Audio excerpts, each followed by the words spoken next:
So, hello guys, and welcome yet again to another tutorial. I hope you guys will enjoy this one. This is another abstract scene. It was really simple to make. It'll be really easy to follow, and there's some things that you can learn from it. So, let's just get right into it, and I hope you guys enjoy. So, now I'm opened up a new Blender scene. I'll delete everything, and now I will add in Shift A, add in a plane, scaled by 8. Then I will Shift A, add in another plane, which is going to be your triangle. So press R, X, and then 90 to rotate it 90 degrees. And then grab Z and then hold Control to snap it to the top part, like this. So now I'm going to tap into edit mode. I'm going to take these two top vertices, scale them on the x-axis by 0, so basically they're in one single spot. And then I'm going to press F3 on your keyboard and then search for merge by distance. And so what that is going to do, you see, it's going to merge this point into, let me, F3 merge by distance. And what this is going to do is, how you saw before, there was two separate points, now it's a single point. So basically, now we have this triangle. Now to it, I'm gonna add in a, what's it called? A wireframe. I'm gonna increase the thickness a little bit and press boundary because we want a triangle to look like this. And so we want it to fill in the boundary. So then I want to add in a bevel because everything basically has bevels.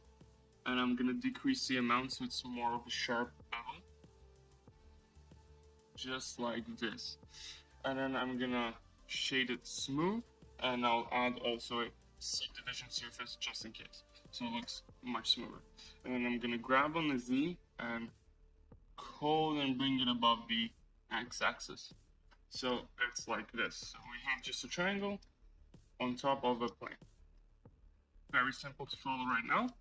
So now, next thing, I'm gonna Shift A, add in a cube.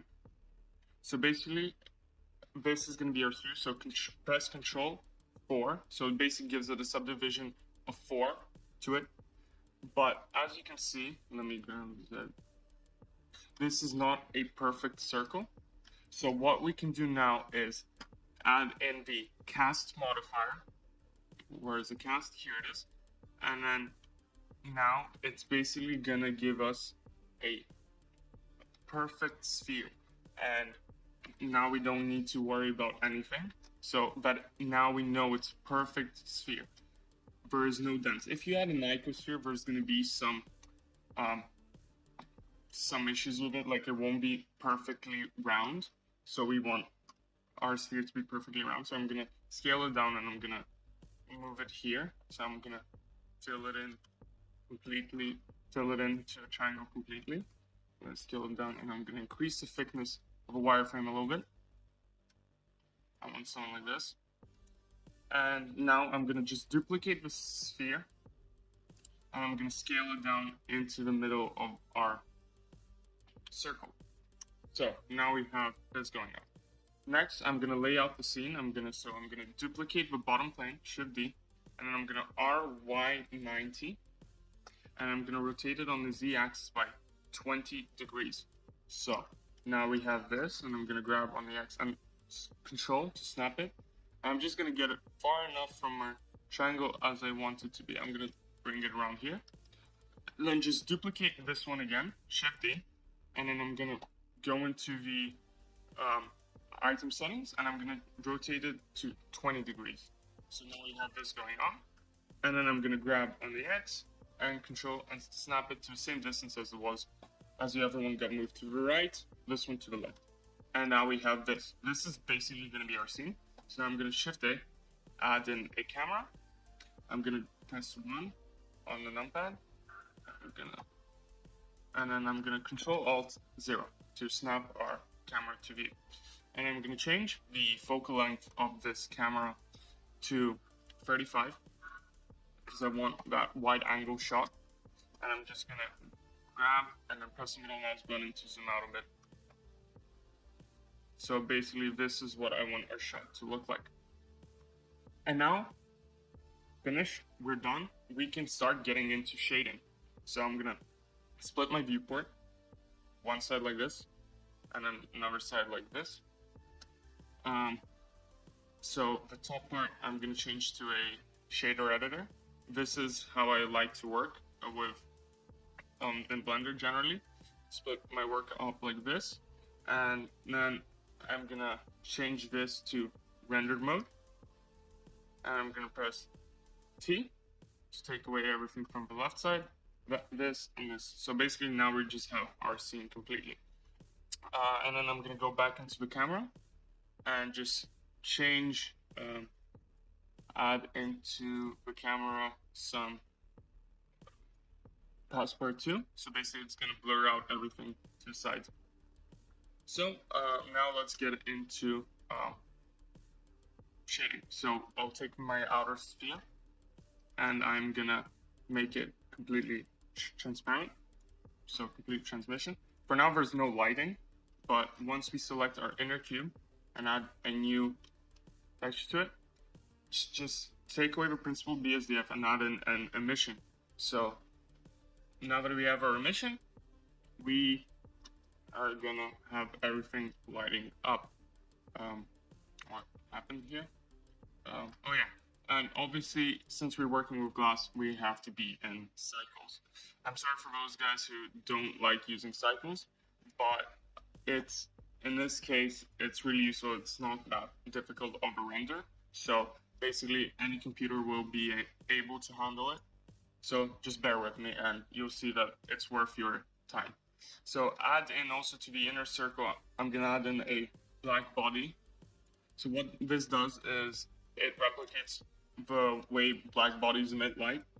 So it's just, according to the temperature, it is gonna give you a color. So I'm gonna change this to 300.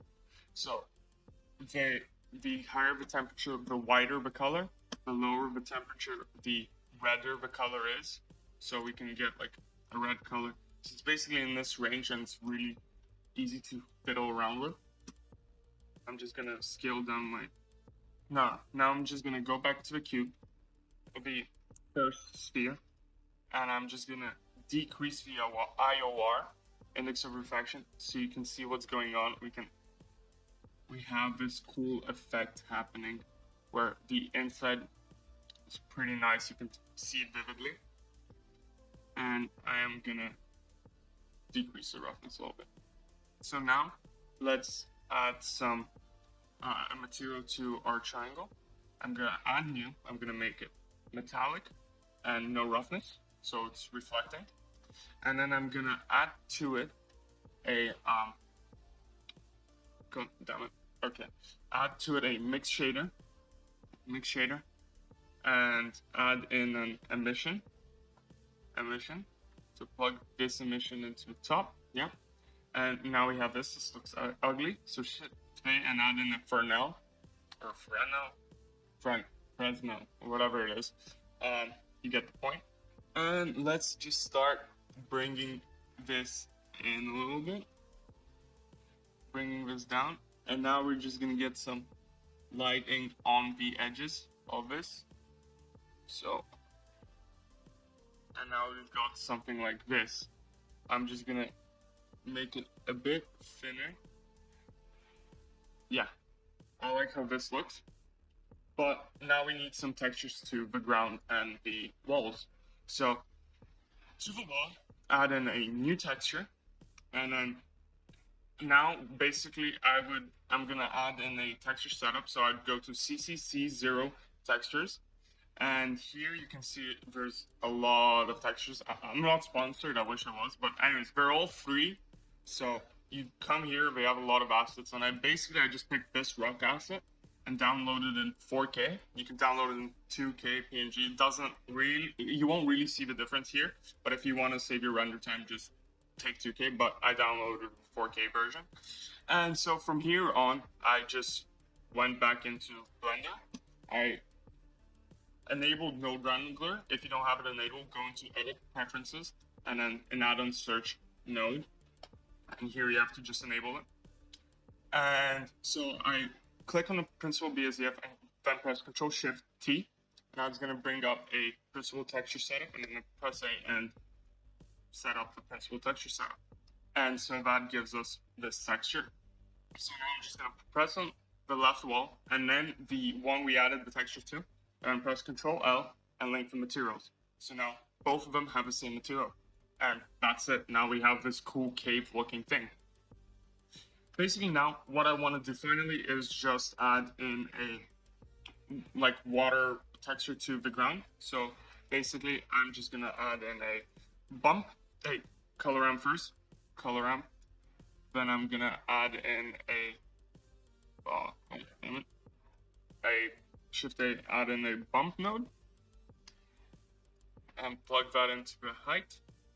And then I'm gonna add in a noise texture,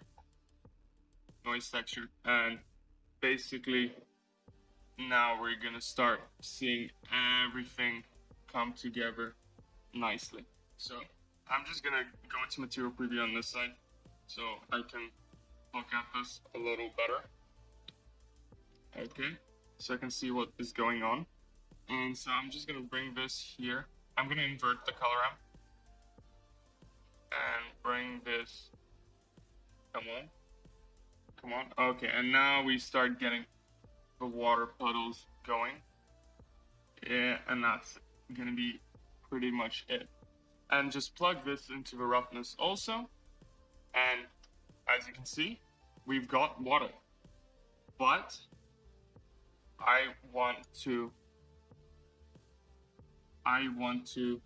make the color not white because it looks disgusting.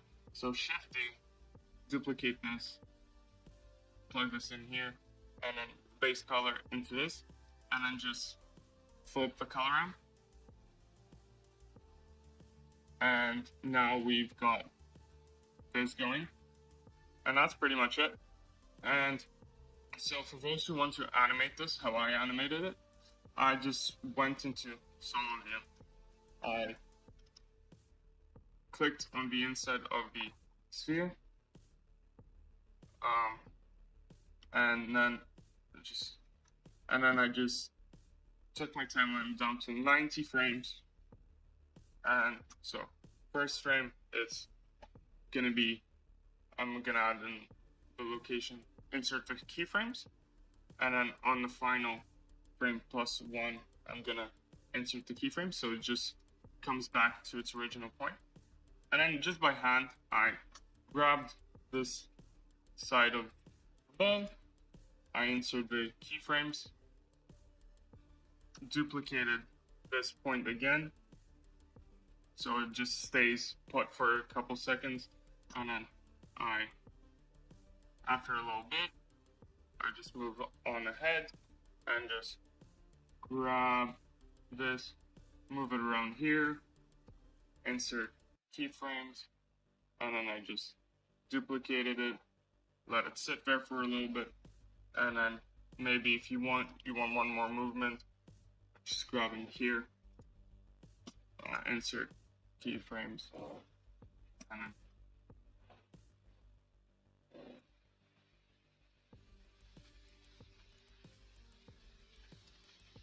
then that's it. And so now, obviously my computer won't be able to show it on the right screen, but we have just this movement of the eye, somewhat just looking around, trying to understand what's going on. And that's the whole animation. I'm just gonna increase the color. I'm gonna put the contrast to high contrast. And for anybody who's interested, I really also like the look of the blue emission on the triangle. So if you just do this, this also gives a very nice look. Just experiment, do whatever you like, and something will work out. So now just go into the output settings, select your file, I don't know, whatever. I'm gonna call it cool ball, subscribe, please, because I need more followers. And that's it. And you select that, choose FFmpeg, encoding to MP4, and we've got this cool animation. And make sure your output quality is in perception lost, and then either hit F12 and this is going to render out in seconds, or Control F12 to render out the whole animation, and you get this in the end. And it feels amazing. It's simple to make. It's really fun, and just I hope you guys enjoyed this. Like I said, if you can, please subscribe, because I really love making this, and I love seeing you guys, more of you guys come into this, and just share this if you can, if you know somebody who's interested, because I want to grow this channel. I want to make this a constant thing. I want more of you guys to love it like I do. So thank you guys for being here. And if you want to check out my Patreon, it's linked in the descriptions and everywhere. So stay cool, have fun, guys, and see you in the next one. See ya.